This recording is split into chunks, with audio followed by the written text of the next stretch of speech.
Uma mega operação que aconteceu hoje expôs, de certa forma, as vísceras de um Estado dominado, de um Estado controlado.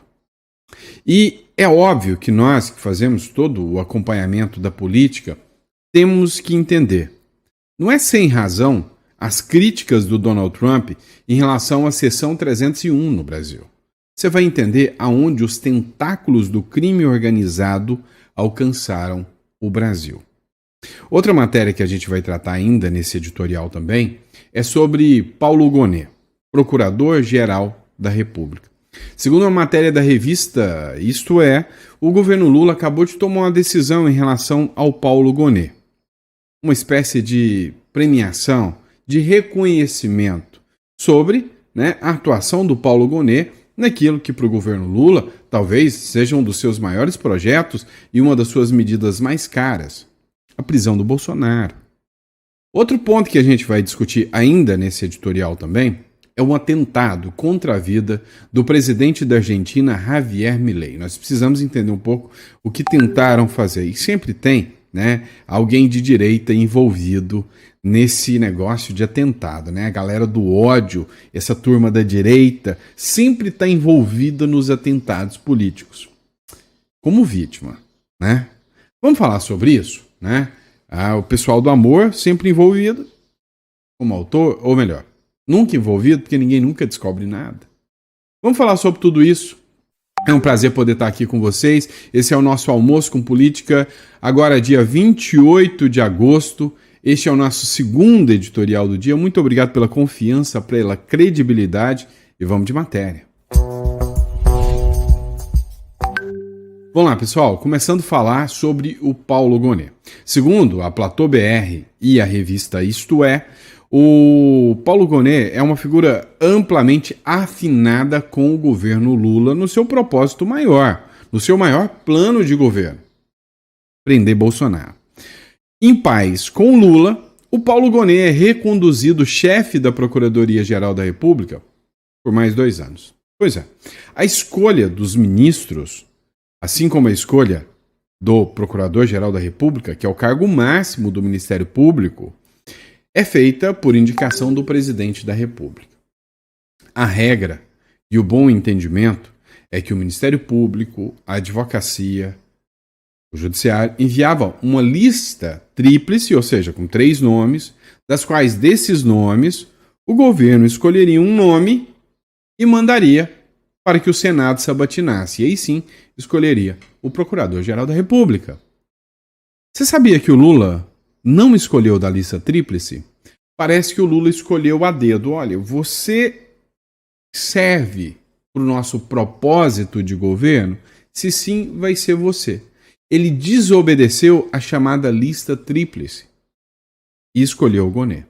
Agora, o governo Lula teria o direito de escolher um novo e passar pela sabatina do Senado, ou, se muito alinhado com o seu propósito, reconduzi-lo, dar mais 2 anos para que ele continue fazendo o seu trabalho. Ora bolas, o Lula acaba de reconduzir o Gonet. O Procurador-Geral da República, Paulo Gonet, recebeu nessa quarta-feira o convite oficial do presidente Lula para ficar mais 2 anos no cargo. Há uma semana do julgamento de Jair Bolsonaro no Supremo Tribunal Federal, o autor da denúncia do golpe de Estado aceitou o convite. Ou seja, será que tem alguma coisa a ver com isso? Por que a revista Oeste, a revista Isto É, colocou aqui? Escolhido pelo presidente em 2023, fora da lista de nomes indicados pela categoria, isso aqui por mim, só isso aqui já mostra um absurdo, Gonet encerra o atual mandato em dezembro, em paz com o Planalto. As ações no STF contra os acusados do golpe, entre eles o Bolsonaro, sob responsabilidade de Gonet e equipe, aproximam o chefe do Ministério Público com Lula e os interesses do atual governo. Nos 2 anos do cargo, o PGR não teve atritos com o Planalto. Pelo contrário, sempre alinhados no seu principal propósito, que foi, que é, que será sempre acabar com Bolsonaro e com o bolsonarismo. Ora, se a própria matéria da revista Isto É fala que esse é o motivo, será que há liberdade e isenção? Duvido muito. Agora, aconteceu, agora há pouco, uma mega operação da Polícia Federal contra o crime organizado no Brasil. Até dá a impressão, sinceramente, que o governo quer passar a mensagem de que combate o crime organizado. Assim como o Maduro. O Maduro agora mandou 15 mil homens para a fronteira da Colômbia para combater o crime organizado. Uma vez que, para que o Trump está vindo aqui se nós já combatemos? O PCC, segundo a investigação, ele gere 40 fundos de investimento com patrimônio de 30 bilhões. Existe hoje um verdadeiro estado paralelo do crime organizado. Segundo essa matéria que foi publicada pelo G1, né, e agora também pela Jovem Pan, aconteceu essa mega operação hoje. Eu vou deixar as cenas aqui para vocês. A Receita Federal identificou ao menos 40 fundos de investimentos avaliados em 30 bilhões usados pelo PCC para ocultar patrimônio. As operações eram conduzidas no mercado financeiro de São Paulo, com integrantes infiltrados na Faria Lima. Os fundos eram fechados com apenas um cotista, normalmente outro fundo, criando sucessivas camadas de disfarce. Com esses recursos, a facção comprou um terminal portuário, 6 fazendas no interior paulista, avaliada em 31 milhões, uma casa em Trancoso por 13 milhões, 4 usinas de álcool, 1.600 caminhões e mais de 100 imóveis em diferentes estados. Segundo os auditores, uma fintech atuava como banco paralelo da organização e movimentou sozinha 46 bilhões não rastreáveis, reforçando o alcance do esquema financeiro do grupo. Ou seja, a operação foi gigantesca, teve helicópteros envolvidos, uma coisa muito grande. Aí eu te pergunto, a seção 301 do Trump está mentindo? Está errada? Mega operação mira esquema bilionário do PCC no setor de combustíveis. Isso agora é matéria do Record. Uma mega operação realizada nesta quinta-feira cumpre mandatos de busca e apreensão em 8 estados, no âmbito de investigações sobre um esquema criminoso no setor de combustíveis, supostamente comandado por integrantes do primeiro comando da capital. Ao todo, 3 operações simultâneas estão em andamento em diferentes regiões do país. Segundo as investigações, mais de 1.000 postos ligados aos investigados movimentaram agora 52 bilhões entre 2020 e 2024. Mais 350 alvos, entre pessoas físicas e empresas, são suspeitos de crime, como adulteração de combustível, crimes ambientais, lavagem de dinheiro e estelionato. Olha, o que acontece é que o Brasil é uma vergonha. 26% da população brasileira vive sob o manto do crime organizado. Você é fazendeiro? Você é dono de fazenda? Olha aqui o que podia sobrar para você.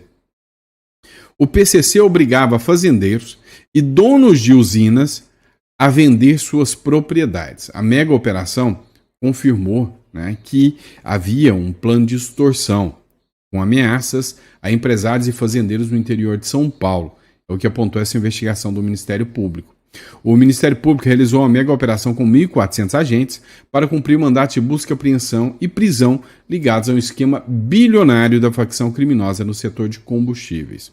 Essa super investigação contou com denúncias levadas ao Grupo de Atuação Especial de Repressão ao Crime, a GAECO, de várias regiões do interior paulista.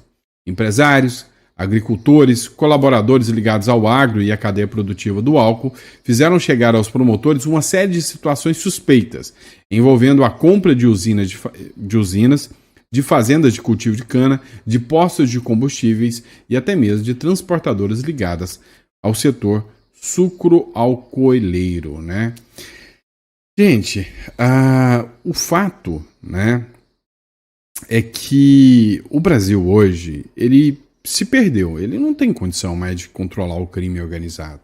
Não tem. Então, para cada operação dessa que acontece, para cada operação dessa que chega a um desfecho, 4, 5 outros grupos estão se formando.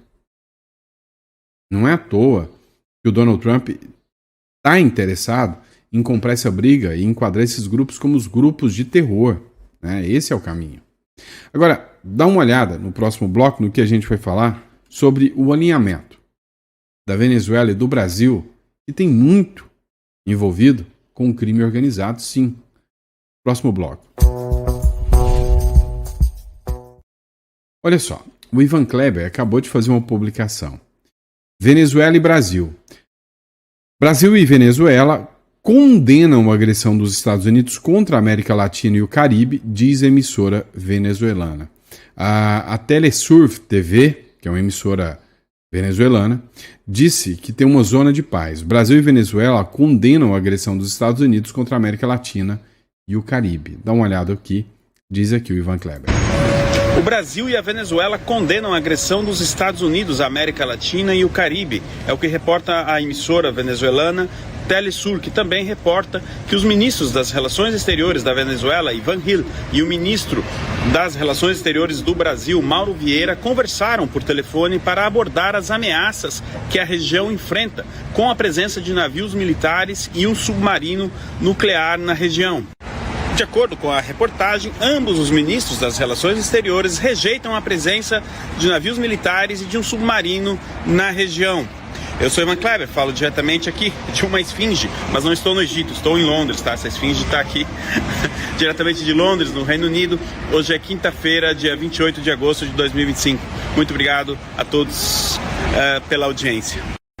Pois é, Brasil, né? Um grande abraço ao Ivan Kleber aí, direto de Londres. Sempre estou repostando aqui, né, o material dele. E a grande questão é essa, né? Os ministros de Relações Exteriores juntos rejeitando presença de navios militares. O discurso é soberania, mas soberania contra quem? Acabou de ter uma mega operação onde mostra que 52 bilhões eram movimentados pelo crime. Tá? O Brasil não apoia os Estados Unidos, mas os brasileiros sim apoiam os Estados Unidos. Esse é o fato, tá? Os Estados Unidos têm o apoio da maioria da população do Brasil, tem o apoio da maioria da população venezuelana. O grande ponto é que eles querem dizer, né, que mas o Brasil condena. Cara, são pessoas, Lula, Maduro, o governo, que não estão nem um pouco preocupados com o impacto, né, devastador do crime sobre as famílias brasileiras. É isso. É fato. Então eles estão muito mais preocupados, como eu disse, né, em efetivo, em prender Bolsonaro. A meta do governo é prender Bolsonaro e todos que apoiam Bolsonaro. Nada mais do que isso. Vamos lá, pessoal. Essa matéria aqui é tensa, né? Foragida do 8 de janeiro, é deportada dos Estados Unidos e presa na chegada ao Brasil. Pois é. A Polícia Federal prendeu nessa quarta-feira a Rosana Maciel, uma senhora de 51 anos, por envolvimento nos atos antidemocráticos de 8 de janeiro. Ela estava foragida e foi pega pela Polícia Federal depois de ter desembarcado no Aeroporto Internacional de Belo Horizonte, em Confins. Ela veio dos Estados Unidos em um voo de pessoas deportadas. A corporação confirmou que após a prisão, a mulher passou por um exame de corpo de delito, foi conduzida ao sistema penitenciário, onde vai permanecer à disposição da justiça. Em junho desse ano, a Rosana estava presa na cidade de El Paso, no estado do Texas, por estar como ilegal, imigrante ilegal. E aí a detenção nos Estados Unidos ocorreu por ela estar em ilegalidade, conforme mostra a matéria do Metrópolis. É por isso que eu sempre lembro para vocês. Tem um plano B. Se ela tivesse legal, ela teria sido deportada? Ela estaria presa hoje? O que essa mulher fez? O que foi o grande crime? Porque hoje acabou de ser uma matéria de que a justiça acabou de soltar um cara com 270 quilos de drogas. Prendeu e soltou na audiência, né, de custódia um sujeito que era responsável por compra de armas para o Comando Vermelho. Mas ela não vai ter a mesma sorte. Não vai sair, né? Além de Rosana, também chegaram a ser enviadas para a mesma prisão outras 3 mulheres que haviam fugido do Brasil para escapar da responsabilização por participação dos atos antidemocráticos. Os nomes delas são Michele Paiva Alves, Cristiane da Silva e Raquel Lopes de Souza. Cristiane, porém, foi deportada para o Brasil em 24 de maio. As 4 são acusadas de crime como abolição violenta do Estado Democrático de Direito, dano qualificado contra o patrimônio da União, deterioração do patrimônio tombado e associação criminosa. Rosana Maciel é natural de Goiânia aqui, ó. Ela foi denunciada pela Procuradoria-Geral da República por seguir com o grupo que depredou os prédios na Praça dos Três Poderes até o Palácio do Planalto e praticar atos contra a democracia. Não tem uma imagem mostrando que ela tenha feito alguma coisa. Segundo a denúncia apresentada pela PGE, a Rosana participou da invasão dos prédios públicos quando foram quebrados vidros, cadeiras, painéis, mesas, obras de artes e móveis históricos, inclusive um relógio trazido ao Brasil. Não foi ela, mas ela estava com aquela turma. E aí ela tem que pegar 17 anos. Rosana chegou a ser presa, mas depois foi solta em liberdade condicional com a obrigatoriedade do uso de tornozeleira eletrônica. Fugiu para os Estados Unidos em condição irregular, ilegal, e aí agora provavelmente, né, terá que cumprir pena, né, um absurdo isso, né? Então assim, vamos lá, pessoal, procura aí, tira uma residência em outro país, para caso você precise sair desse país, para caso o negócio não esteja tão bom, você que faz as suas publicações ou gosta de assistir aí conteúdos que são críticos ao atual governo, tenha um plano B, tá? Eu recomendo sempre um plano B, tá certo? Bora de matéria.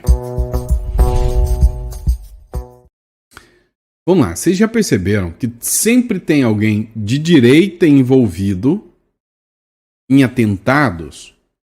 Geralmente essa galera de direita é a vítima. Foi o Trump, foi o Bolsonaro, foi o Miguel Uribe, foi várias outras figuras aí, né, que criticam o sistema da esquerda e acabam sendo vítimas de atentado. Quem foi vítima de um atentado foi o Milei. Matéria que eu trago para vocês agora é do The São Paulo News. Milei é retirado às pressas de carreata na Argentina após ataques contra o Milei. Matéria do The São Paulo News aqui para vocês. Acompanha só esse trecho aqui. Así extraen al presidente Javier Milei en medio de los disturbios. Veja que o sujeito tentou pular em cima do carro. Este es el momento en el que la caravana tiene a militantes que van a agredir al presidente sobre el capó de la camioneta. Você viu que teve militantes que foram tentar agredir o Milei sobre o capô, né, da caminhoneta. Ahí deciden acelerar la camioneta que lleva al presidente Javier Milei, a Karina Milei, a los candidatos, a Espera, Bondarenko, aceleran. Fíjense ustedes que lo hacen en medio de proyectiles que vuelan detrás y los efectivos de la custodia presidencial de la Policía Federal en la... Então, a Polícia Federal busca, né, o que aconteceu do projétil que foi atirado contra o Milei, uma pedra gigante. Extraer del lugar al presidente Javier Milei y al resto de los candidatos, incluida también la secretaria general de la presidencia, Karina Milei. Então, foi dada segurança para o Milei e para o restante dos candidatos, né, inclusive a secretária Karina Milei. O que acontece? Tá rolando, né, as eleições agora parlamentares lá na Argentina. Eu tenho uma imagem aqui de mais próximo que mostra aqui o momento em que o Milei tá na passeata e alguém atira uma pedra gigante, né? Houve uma tentativa de matar o presidente Javier Milei com uma pedra enorme, que foi lançada diretamente em sua cabeça, da qual Milei se esquivou a tempo, enquanto estava em uma caravana em Lomas de Zamora, Argentina. Milei foi retirado do evento às pressas. Você vê aqui, né, a pedra passando, dá uma olhada.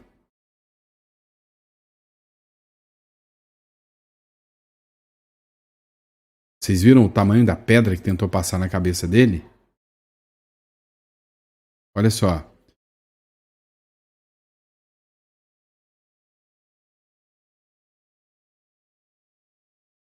Gigante, né? Olha isso, em cima da cabeça dele, essa mancha preta aqui, ó, é uma pedra que alguém chegou a jogar contra o Milei para tentar acertar a cabeça do Milei, né? E ele conseguiu se esquivar a tempo aqui. Caramba, né? Cara, A sorte, né, é que o Milei conseguiu se esquivar a tempo. Ó, o Metrópolis também fez a matéria aqui falando sobre isso. Dá uma olhada. Milei retirado de carreata após ser atacado com pedras e garrafas. Dá uma olhada. Ó,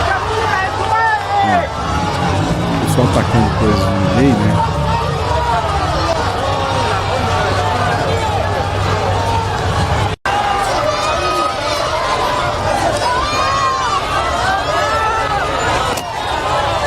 Veja, vocês viram o tamanho da pedra? É que ele abaixou na hora. Deixa eu ver se dá pra colocar.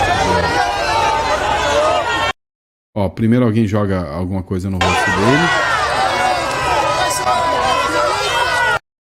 Você viu a pedra que passou próximo?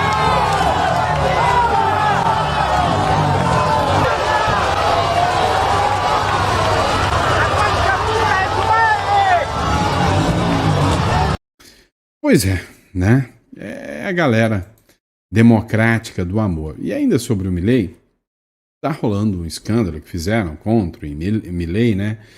E assim, eles vão fazer de tudo para derrubar, para eliminar, para acabar com o Milei. A esquerda, quando sai do poder, né, para eles são dispostos a tudo. Dá uma olhada nessa matéria do Centro da Política. Milei fala sobre denúncia de corrupção. Tudo mentira. O presidente da Argentina, Javier Milei, se pronunciou nesta quarta-feira pela primeira vez sobre as denúncias da corrupção contra ele e sua irmã, Karina Milei, após o vazamento de áudios incriminatórios do ex-funcionário nacional e advogado do presidente Diego Spagnuolo. Sobre Spagnuolo, ele afirmou que tudo que ele diz é mentira. O Spagnuolo, ele afirmou que a irmã do Javier Milei, que tem um cargo dentro do governo Milei, ela teria, né, recebido propina, ela cobrava propina. Milei falou que tudo que ele falou é mentira e que eles vão provar isso.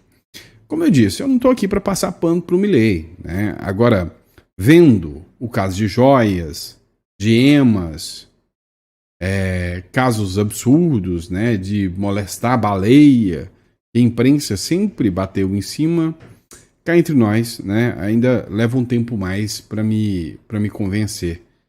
Eu preciso mais provas, né? Porque não dá para acreditar na mídia hoje. De primeira, sim. Infelizmente. Vamos lá, pessoal. Olha só. É surreal a situação do Brasil. O Deltan Dallagnol, ele fez uma publicação. Nessa publicação, ele colocou o trecho de um vídeo do André Marsiglia, né? Que é um advogado constitucionalista, e nesse vídeo o André Marsiglia fala sobre o próprio ministro Alexandre de Moraes já ter determinado o local de cumprimento de pena do Bolsonaro.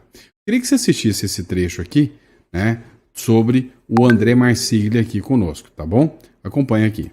Moraes quer mandar o Bolsonaro pra papuda. Eu sou André Marsiglia, advogado, professor de Direito Constitucional. Vou conversar um pouco com vocês sobre isso.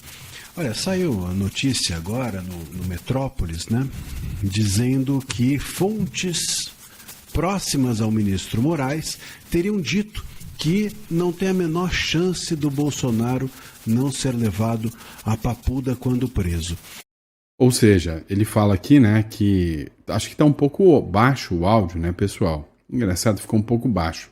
Ele fala, né, que o Bolsonaro vai ser enviado para a papuda pelo ministro Supremo Alexandre de Moraes. De que hoje, aliados do próprio ministro Alexandre de Moraes riem e brincam, né, de que como será, né, o envio do Bolsonaro para a cadeia. Ou seja, mostra que a imparcialidade do ministro Alexandre de Moraes está totalmente sob suspeita, já está totalmente sendo questionada, né, por tudo e todos. Então, sem sombra de dúvidas, o que se tem hoje, né, é um julgamento parcial, um julgamento que não convence o brasileiro. Tanto é, né, que a primeira notícia que eu trouxe para vocês foi que o Paulo Gonet, procurador-geral da República, foi reconduzido a mais 2 anos de exercício. Isto porque o seu principal feito para agradar o governo Lula é conduzir muito bem o processo para prender o Bolsonaro. Agora, nem tudo são só espinhos também não, e a gente é independente. Quando tem que acertar, acerta, quando erra, erra, e é assim que funciona. Essa matéria aqui me agradou, tá? Difícil eu concordar com pautas que vêm do Supremo ultimamente, mas essa sim. O Gilmar Mendes disse que a CLT não é mais a vaca sagrada e criticou a Justiça do Trabalho. Amém. Amém. Né? Porque hoje a CLT... Você é empresário? Você contrata pessoas? Você já viu o martírio que é? Você já viu o quanto o Estado te sangra? Sangra o trabalhador? Sangra o empresário? Reforma trabalhista. O ministro do STF, Gilmar Mendes, criticou decisões do TST que tentam manter um modelo de vinculação que chamou de ultrapassado e afirmou que a reforma trabalhista do governo Temer mexeu com a vaca sagrada da CLT. Em evento nesta quarta-feira, Gilmar afirmou que as manutenções dos modelos tradicionais de contratos interferem nos avanços econômicos e geram prejuízos à renda dos brasileiros. Seria uma mudança de postura dos ministros do Supremo? Será que houve aqui uma nova postura depois do efeito Trump e efeito Magnitsky? Pois é, eu acho que isso impactou muito os ministros e, assim, eu acho que é totalmente contrário ao modelo, né, implementado até então pelo STF, pelo TST, que é totalmente garantista, defensor, né, de pautas progressistas, porque para mim a CLT já é ultrapassada. Totalmente ultrapassada. É algo que mais sangra o trabalhador, mais sangra o empresário do que efetivamente ajuda. Vamos lá, pessoal. Próximo bloco agora, vamos falar sobre Eduardo Bolsonaro. Vem comigo.